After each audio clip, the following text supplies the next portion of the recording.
Hello guys welcome back to my channel.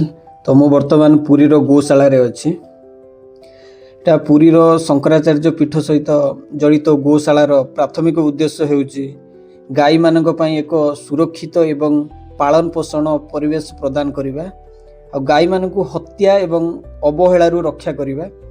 विशेष करी वृद्ध असुस्थ किंबा उद्धार करा जाउथिबा गाई मानक पई उपयुक्त खाद्य पानी चिकित्सा सेवा एवं आश्रय स्थल जोगाइबा। एटा कैंपस भीतर दृश्य। एठी तीन मांकड़ अछंती। खराब कथा सुनिबिनी, खराब कथा कहिबिनी, खराब कथा देखिबिनी।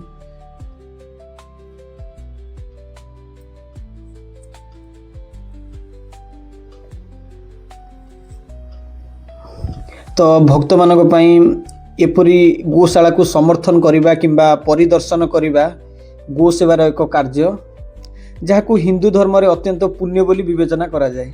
आ शंकराचार्य निजे प्रायतः धर्मर एक मौलिक सिद्धांत भाव में गो सुरक्षा पाई समर्थन करती। आ गोशाला साधारणतः गोवर्धन मठर प्रत्यक्ष मार्गदर्शक किंबा पृष्ठपोषकतार परिचालित हुए।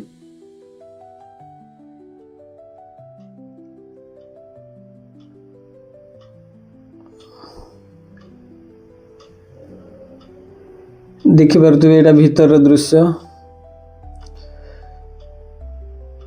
सबू गाई मानकर सुरक्षा पाई सब देखंतु मेडिसिन सब ए भीतर देखि पारथुबे आपण।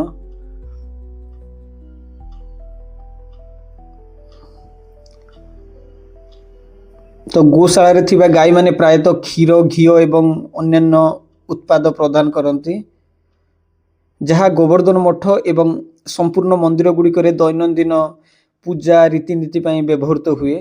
आ गोबर एवं मूत्र मध्य विभिन्न धार्मिक एवं कृषि उद्देश्य व्यवहृत हुए। यही गोशाला गुड़िक प्रायतः दान एवं स्वेच्छासेवक मानक उपरे निर्भर करते। भक्त माने गाई मानकु पृष्ठपोषकता दे खाद्य दान करी किंबा सेवा पाई सेमानकर समय दे दान करि परिबे। एक गुरुत्वपूर्ण अनुष्ठान जहाँ गोवर्धन मठर शंकराचार्यंकर आध्यात्मिक मार्गदर्शन रे गाई मानक प्रति पारंपरिक हिंदू श्रद्धा को प्रतिपादित करे, सेमानंकु जत्न एवं सुरक्षा प्रदान करे।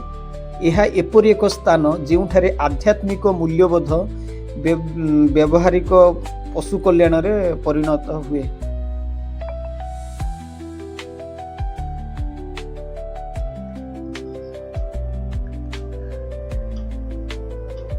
भीतर दृश्य देख पारथुबे।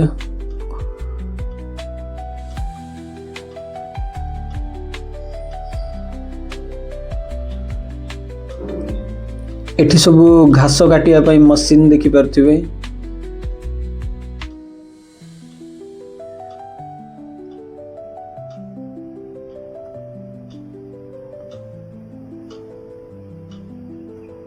गाय को सेवा पाई बहुत लोक